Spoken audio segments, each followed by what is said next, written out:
রংপুরে 22 কোটি টাকা ব্যয় তৈরি করা এই মন্দিরে আসলে কি হচ্ছে? এত বড় মন্দিরের পেছনে আসল গল্পটাই বা কি?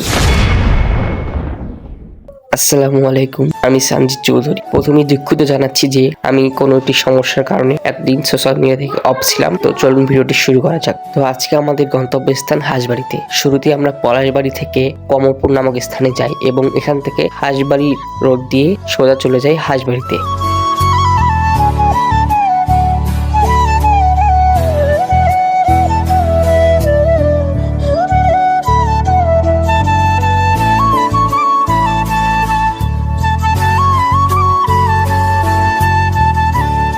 তো হাঁসবাড়িতে যাওয়ার পথে হঠাৎ এই আলোচিত 22 কোটি টাকা নির্মিত রাম মন্দিরের দেখা মিলল।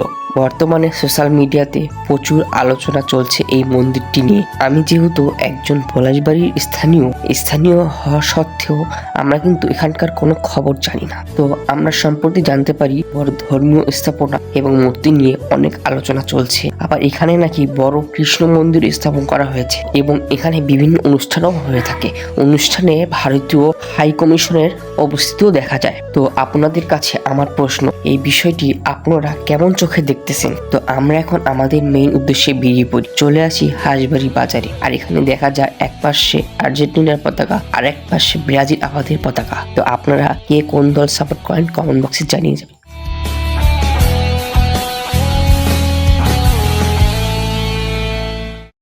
তো এরপর আমরা আমাদের সেই গন্তব্যস্থান অ্যামাজন জঙ্গলে চলে আসলাম। আপনারা মানেন আর না মানেন ভাই, গ্রামে কিন্তু একটি আলাদাই শান্তি রয়েছে। তো আমরা অ্যামাজন জঙ্গল ঘোরা শেষ করলাম। আজকের মতো ভিডিওটি এই পর্যন্তই। আল্লাহ হাফেজ।